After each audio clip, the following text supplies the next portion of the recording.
Bonjour à tous ou bonsoir. Aujourd'hui, nous allons parler d'une série sur Netflix. Une série que je n'attendais pas particulièrement parce que je ne savais pas qu'elle allait exister.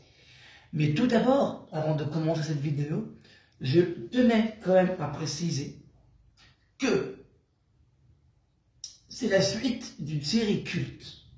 C'est vraiment la suite d'une série vraiment culte. Et cette série culte, c'est bien entendu celle-ci. Écrase cafard. Bombe atomique. Bousille pied.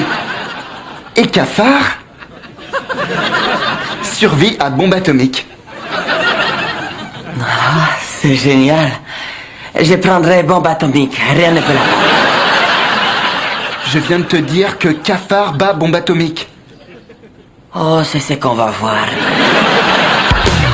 Alors, je te vois venir, toi qui connais pas la série.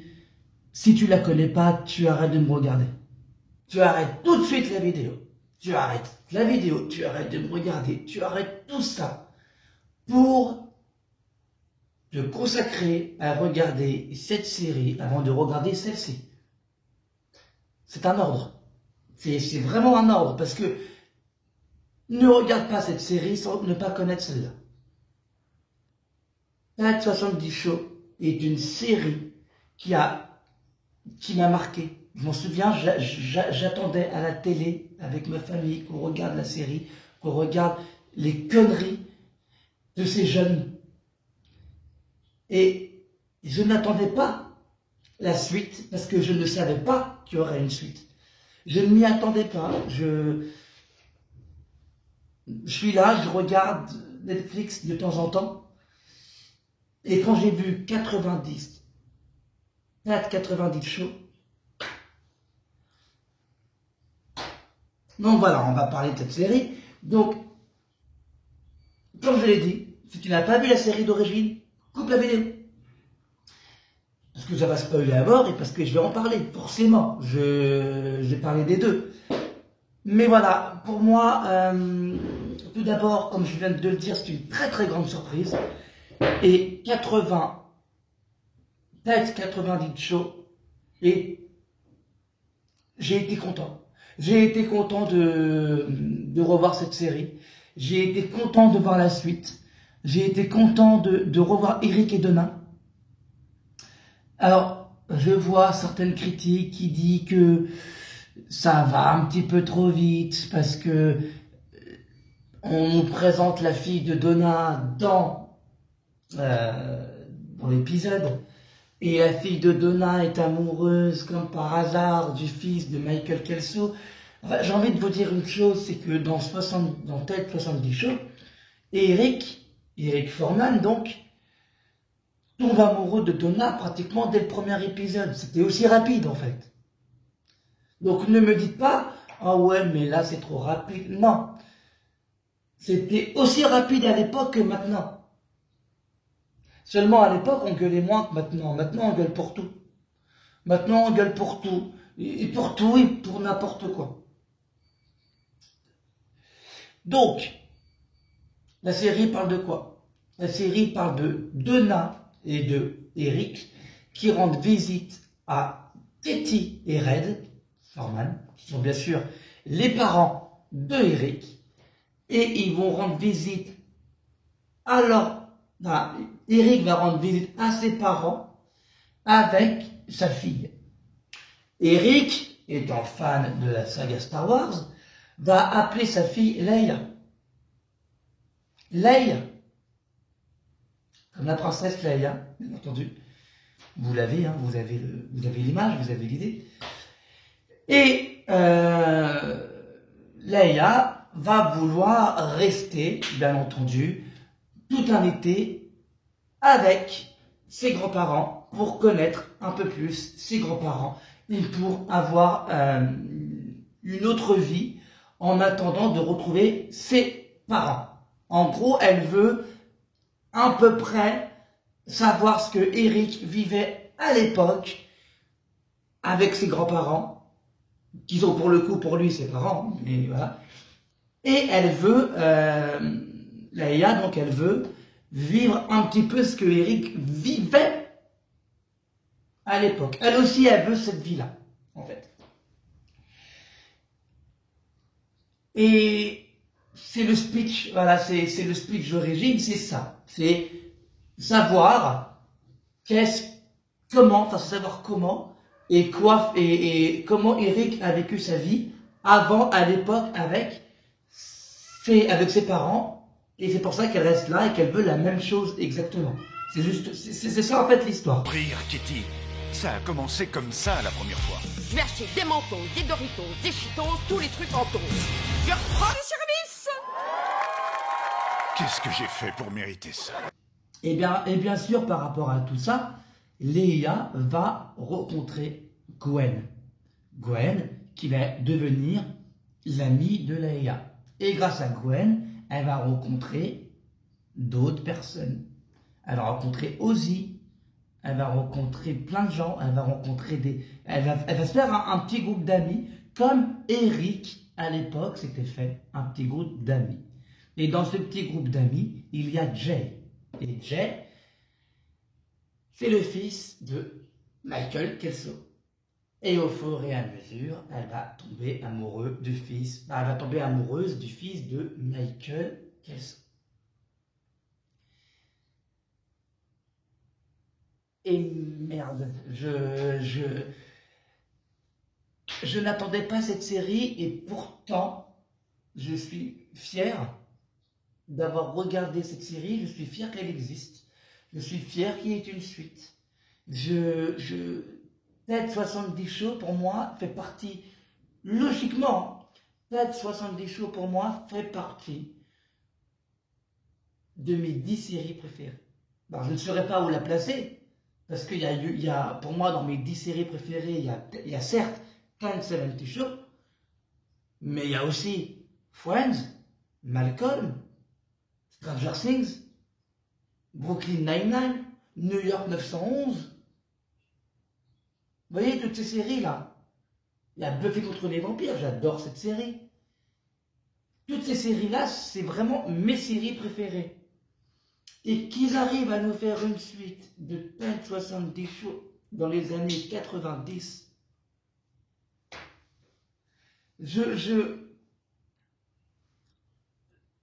Ce qui est cool, enfin, je ne peux rien dire de plus parce que ce qui est cool, c'est que à part un acteur, un seul, l'acteur qui faisait Aid n'est pas revenu au projet, il n'est pas dans la série, mais sinon ils sont tous là. Jackie, il y a Mila Kunis, il y a Jackie qui est là, il y a Jackie qui est là, il y a Donna qui est là, il y a Eric qui est là, il y a Michael Kelso qui est là, il y a Fez qui est là, même Fez il est revenu. En plus, Fez, on le voit, il n'a pas changé, c'est toujours le même, toujours en train de draguer, toujours en train de coucher à droite et à gauche. Et quand ça n'a. Pour moi, 90 Show, enfin, Teinte 90 Show, est la meilleure série que j'ai vue, enfin, meilleure suite de séries que j'ai vue maintenant. Je trouve qu'elle est très bien faite, je trouve qu'elle est très bien réalisée, je trouve que Red, le personnage de Red, joue très bien. Notamment son côté, quand il dit à Kitty, la dernière fois, tu les as nourris, c'est pour ça qu'ils sont restés, ne les nourris pas maintenant, tu vas recontinuer, c'est pas bien, on avait la paix dans la maison, pourquoi est-ce que maintenant... C'est vraiment le personnage qu'on a... En fait, Red, c'est le personnage qu'on a quitté dans Ted 70 Show. Il a le même caractère, il a le même truc, il n'a pas changé, c'est le personnage qu'on voulait voir. La série s'ouvre sur Katie qui est en train de danser avec Red, et tout le monde est en train de gueuler derrière, parce que ça fait longtemps qu'on les a pas vus, et du coup... Et même moi, hein, quand j'ai regardé mon téléphone, quand je regardais la série, j'étais en train de gueuler ma race. Je me disais, pour moi, si vous voulez, c'est une série qui méritait une suite. voilà, qui méritait une suite. Là, franchement, je vais pas mentir, d'après les rumeurs, j'ai vu que Malcolm allait avoir une suite. Si vous nous faites une suite à Malcolm, comme vous nous avez fait une suite comme ça, à Ted 70 Show, avec Ted 90 Show, je l'achète, la suite de Malcolm. Je l'achète tout de suite. Parce que ce serait trop bon de revoir les personnages d'origine, de voir ce qui s'est passé. C'est typiquement ça. Pour moi, c'est une bonne suite. Entendre Red Foreman dire à son fils, Eric Foreman, je te plains, Eric.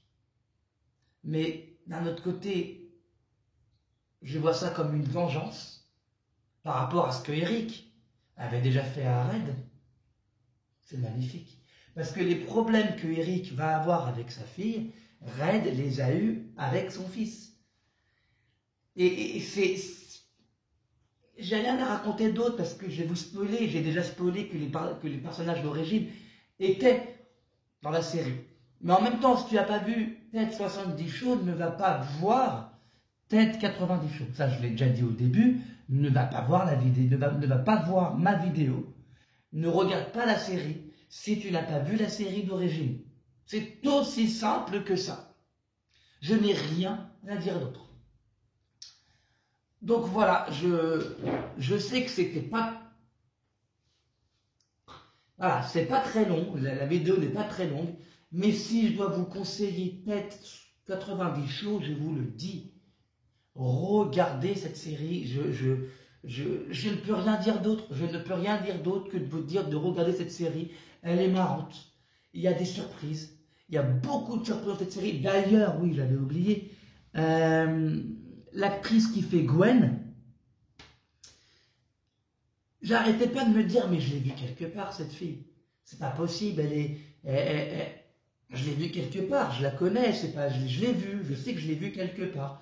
Et en fait, oui, l'actrice qui fait Gwen, c'est cette petite. Et cette petite, c'est elle qui a joué dans Daddy Cool, avec Mark Ruffalo et Zoé Saldana. Voilà, et c'est là où je l'ai vu. D'ailleurs, Daddy Cool, le DVD que j'ai est chez un pote à moi, Mathieu. Voilà, je ne sais pas si tu vas le regarder un jour, mais dès que tu l'auras regardé, dis-le moi. Voilà, pour que je le récupère un petit peu quand même. Mais voilà, je savais que je l'avais reconnue et je l'avais vue dans Daddy Cool et elle a bien grandi. Vraiment, elle a bien grandi, j'ai regardé vite fait, la plupart des gamins dans la série ont tous 17 ans. C'est vraiment une très bonne série. Ils ont 17 ans, ils jouent le rôle d'enfants de 15 ans. Bon, ça passe. Mais voilà, c'est vraiment une très bonne série. Si vous avez envie, vous n'êtes pas bien, vous avez envie de rire un petit peu, regardez cette série.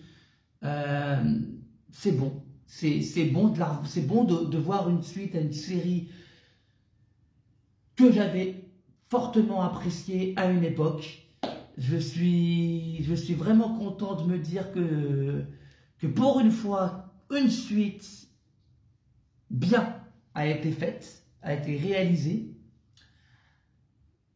Quoique je retiens quand même certains,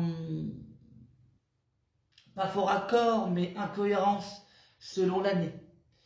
En fait, à un moment donné, je vais finir par ça, hein, parce que voilà, je vais finir la vidéo par ça, mais à un moment donné, ils sont dans un vidéoclub et Kitty, ouais c'est Kitty, elle veut commander un film pour Leïla et elle va avec Leïla dans un vidéoclub pour que Leïla se change les idées un petit peu, vous voyez, pour qu'elle se change les idées, pour qu'elle aille un petit peu mieux, pour qu'elle aille bien. Et en fait, il y a un problème dans cette scène, c'est que Leïla, elle est tournée, elle parle à Kitty, et avant d'aller voir Jay, donc le fils de Michael Kelso, tu vois une étagère derrière avec plein de films, et tu vois la VHS de Jurassic Park. Jusque-là, tout va bien. Jurassic Park est sorti au cinéma en 1993. Alors, Jurassic Park a été tourné en 1992, a été sorti au cinéma en 1993, donc en 95, c'est un petit peu normal que la VHS soit disponible dans les commerces. Mais là où il y a un problème, c'est que à côté de la VHS de Jurassic Park, il y a la VHS du Monde Perdu, Jurassic Park 2. Et ça, c'est pas possible. C'est pas possible parce que Jurassic Park 2, donc le Monde Perdu, du même nom, est sorti au cinéma en 1997. Donc, si le film est sorti au cinéma en 1997, la VHS du film Le Monde Perdu ne pouvait pas se trouver en 1995 dans un vidéoclub. Donc, il y a quand même des problèmes de cohérence selon les dates. Mais on ne va pas critiquer la série sur ça. Dans Tête 70 Show, c'était pareil. On allait bientôt, dans l'année 80, la série allait bientôt se finir. Et Eric Foreman savait déjà la fin du Retour du Jedi. Or, ce n'est pas possible. Car en 80, le Retour du Jedi n'était pas au cinéma encore. Donc, faut qu'on m'explique. Voilà, donc il y a parfois beaucoup de problèmes par rapport à ça, parce qu'on parle d'une année qui n'est pas la nôtre, et c'est pour ça qu'on fait des incohérences comme ça. Mais ça n'enlève pas que Tête 70 Show est une série magnifique, une série culte à regarder, et Tête 90 Show est une série vraiment géniale. J'ai vraiment aimé cette série, je vous l'encourage. Je vous encourage à regarder cette série. Je vous encourage à vraiment rester jusqu'à la fin. Il y aura une saison 2, c'est obligé, hein, il y aura une saison 2. J'ai hâte que la saison 2 puisse commencer. J'ai hâte de voir la saison 2 de cette série. Je suis content, encore une fois, je l'ai dit plusieurs fois, hein, mais je suis content que la suite de Tête 70 Show se soit fait, en fait. Je suis content de ça. Et je suis content de me dire que, pour une fois, qu'il y a une suite de séries bien réalisée, je ne vais pas cracher dessus. Voilà, je suis vraiment content, je suis fier d'avoir vu ça. Je suis fier d'avoir fait cette vidéo, même si je n'ai rien spoilé du tout. Je veux que vous voyez cette vidéo, car je veux que vous voyez cette série par vous-même.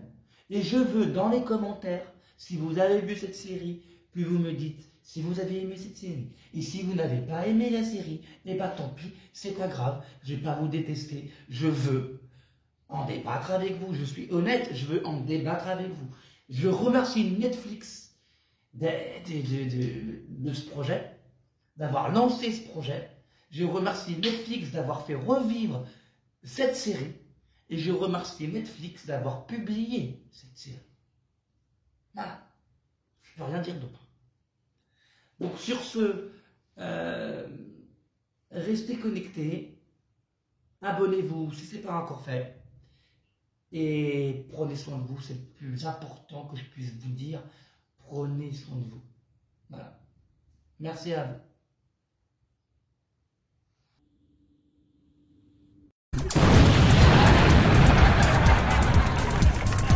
Chess Fest, where every day is a good hair day. I said good day.